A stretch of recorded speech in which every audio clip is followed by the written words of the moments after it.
Hi, my name is Gabriella, and I'm going to show you how to share markups on Edelweiss. As a sales rep, your markups remain private to you until you select particular individuals and accounts with whom you'd like to share them. So I'll take you through the steps of doing that. It's actually very easy, but I'll note the common problems that we see at the help desk when it comes to sharing markups so you can avoid running into issues. Sharing a markup correctly actually begins on the People tab of Edelweiss rather than in the markup itself, because anyone with whom you'd like to share markup needs to be added as a contact first. And adding contacts takes place under People, and I navigated to individuals over here, and I see that button.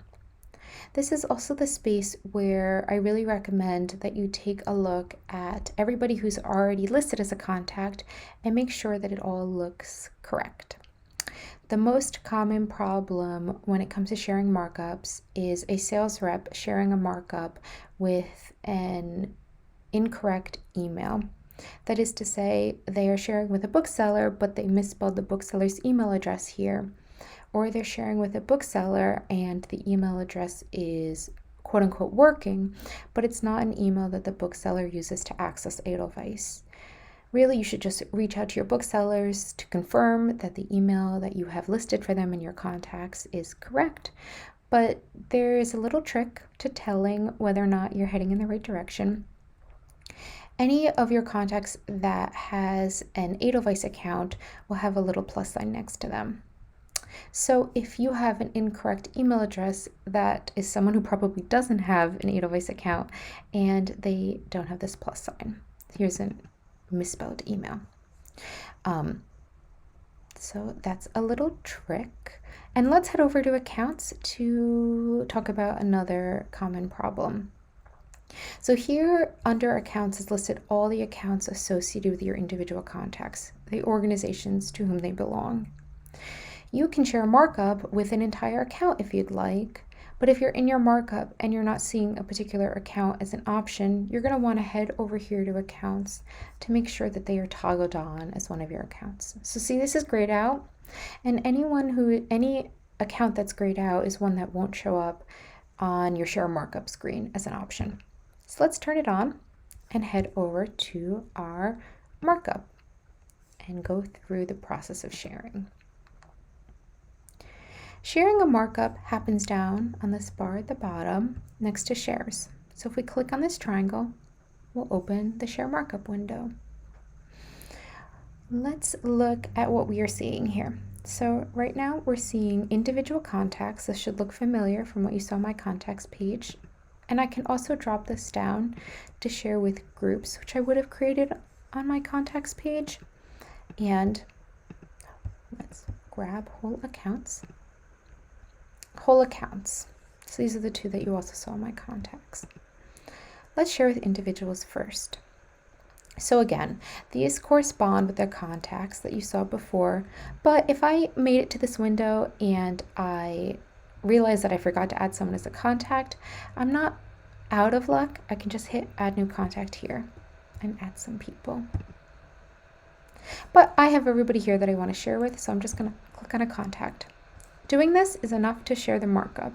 This contact now can access your markup notes, your tags, everything, but you didn't email them. This is simply when they log in, they will get a notification that you shared with them and can go look at your markup, but they didn't get a note. If I wanted to do that, I would have to head down to email check shares here at the bottom. So let's select me first, and then let's click into that. Okay, so what opens is the window where I can fill out my email. The contact's already listed here, so I'm just gonna write a message. We have the typical email settings here, and let's send it off. This is an example of that email. So the contact gets a little note with some information about the collection, your note about it, and they can simply click on the link to open the collection in their account. Let's share with a couple more people. So I want to note that you'll see that I shared with one person, and now this little shares button has that counter of 1. Sometimes sales reps will share a markup with one contact and then feel that they need to remove that contact before they can share with someone else. Don't do this. Xing out this contact here is removing their access to the markup. So just add people to the list as you want to share with them. And let's head over and share an account. I'll show you that it works exactly the same. Just click on, and now you've shared with all 88 people in this account. But again, you haven't emailed 88 people. If I were to select this and email check shares, my email would go out, but it would only go out to those of this 88 people that I have listed as individual contacts. So this is a great way to give a whole organization access to a markup without spamming every single employee. You can just email the people that are, VIPs at the account. Okay, but let's not email all my colleagues. And if you wanted to share with your colleagues, this would work exactly the same. They would just be listed as your contacts, and you tick them and add them. That is it for sharing markups. If you have any questions at all about this, you can reach out to us at support@abovethetreeline.com, and we'd be very happy to help. Thank you.